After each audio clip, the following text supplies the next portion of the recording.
important things that happened in 1991 was dismantling the license permit Raj system. The licenses that were required domestically and the entire thicket of regulation is well known. But one of the most important bottlenecks was actually import licensing. India didn't make everything that entrepreneurs and businessmen and manufacturers needed for their production process. And to import anything, because there was a huge crunch when it came to foreign exchange, they needed an import license, oftentimes issued by bureaucrats in Delhi who gave them an absolute go-around. When the 1991 movement came, we actually liberalized a very large part of the import licensing system, but this was only done for capital goods and intermediate goods. Consumer goods were left out of that in 1991. But the consumer goods movement actually came a decade later, in 2001, when WTO actually forced India's hand, and India almost had to go through with delicensing import controls when it came to consumer goods. And what we saw in India is now history. Every kind of consumer good now became available to Indians really cheaply. I'm talking about everything from t-shirts and sneakers to electronics, to the number of chocolates that young children can have, to the kinds of baby formula someone can feed their child, to pharmaceuticals, pretty much everything that you imagine. And now, of course, we've also seen the revolution when it comes to mobile phones, smartphones, personal computers. All of this came much later. And according to me, if he had liberalized this aspect of the economy in 1991, that is, if he had not lost an entire decade, there are two big benefits. The first is the Indian consumer would have immediately had access to better goods. And there's no real way to quantify how large that loss of welfare was. But there's a larger, more strategic point here too. I don't think even Indian policymakers imagined the gusto with which Indian entrepreneurs and Indian consumers took to the Indian markets after liberalization. If he had also reformed consumer goods in 1991, it would have given phenomenal growth impetus. And maybe by allowing the ordinary person, not just businessmen, to participate in the magic of markets and liberalization, we could have had higher growth rates, but it would have also been a cultural moment in India's transition where there would have been a much broader group of people who would have been behind these kinds of market reforms. Perhaps we could have pushed through labor reforms that many policymakers were waiting for. They thought that India wasn't quite ready. We needed to have market reforms which would become more inclusive, where wages would go up, before which we could even think of pursuing labor reforms. But if we had had the consumer goods movement a decade earlier, maybe the wages would have gone up sooner, maybe the wages would have been able to purchase more and better goods much sooner, which means we could have passed other kinds of reforms that we simply didn't imagine doing until 2001.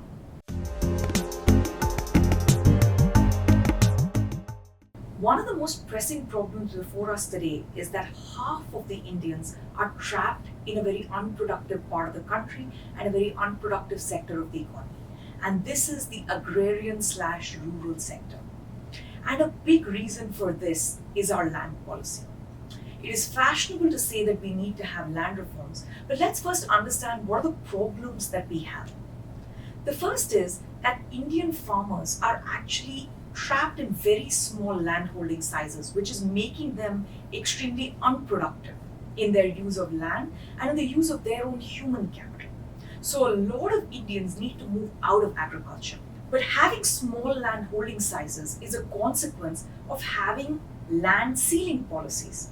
What is meant by land ceilings is the government actually has state by state regulation on what is the maximum size of land holding that an individual farmer or a family can hold. And because India does not have the rule of primogeniture when it comes to inheritance, with each successive generation, the land holding size keeps getting smaller and smaller, and Indian agriculture becomes more and more unproductive. We can already see this as most farmers actually want to leave the agricultural sector. None of them want their children to continue in farming, and yet they are trapped in it. Why would that be? A very big part of that is that they can't easily change the existing farmland that they do own one of the most important assets that they have for any use other than farming very easily and without government permission. Almost every single state in India regulates land use, which sounds quite reasonable. However, to change land use out of agriculture in agrarian areas into any kind of industrial use or commercial use requires government permission. And this is not a simple procedure in most states, and most states actually have multiple different regulatory authorities whose permission is required for this kind of land use change.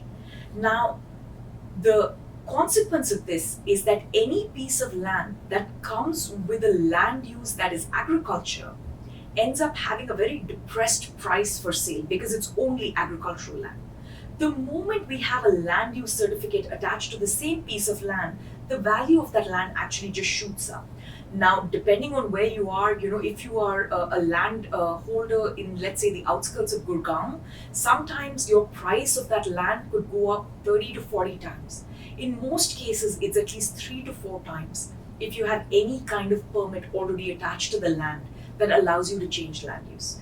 We need to make this system much more streamlined. In an ideal world, we just get rid of it completely and we regulate land use very differently depending on what kind of industry or commercial use actually comes in, and we do this in an ex post way. The third problem is actually in some of the best intentioned policies to protect farmers. We are hurting farmers by having massive number of restrictions that prevent farmers from changing agricultural land to non-farmers. This comes from some of the colonial baggage where the feeling was that if there's one year that has a bad harvest or some years that are just difficult on farmers, you don't want a situation where they had just sell their land in a fire sale to some rich zamindars or to some rich industrialist. But the consequence of this well-meaning policy is that it's restricted the number of buyers for the same piece of land. Because if farmers can only sell to other farmers, that's already a smaller pool. And if most farmers are already restricted in the maximum amount of land that they can hold, then they're not going to be too many buyers for a particular piece of land. Because of this, agricultural land prices are actually depressed. So what we've done is we've depressed the most important asset value of the most important asset that any farming family owns in India. So we have this bizarre situation in India and its structural transformation. Farmers want to sell their land and exit agriculture. Industrialists, service sector, urbanized sectors, commercial use actually are desperate to buy land. But it's not easy for them to transact with farmers because of all of this regulation. And because the land holding sizes keep getting smaller and smaller, and they're already fragmented by the sale of agricultural land and change of land use certificate regulations, it is very difficult for any industrialist to come in and assemble large tracts of land. To get out of this problem, we actually need to attack this at a state level. Every single state needs to actually have better land use policy. Every single state needs to remove the ceilings that it has on agricultural land. Every single state needs to remove any restrictions it has on sale of agricultural land to non-farmers or to farmers from another state. It is a thicket of regulation and all of it needs to go, because the core value is that resources need to flow to their highest valued use. And we have trapped some of the best resources in India, agricultural land, in some of the most unproductive uses. And by consequence of that, we have trapped half of Indians in an unproductive sector of the economy that they can't exit, even though they wish to exit that sector of the economy and do something more productive and actually reinvest the capital that they get into some other entrepreneurial venture.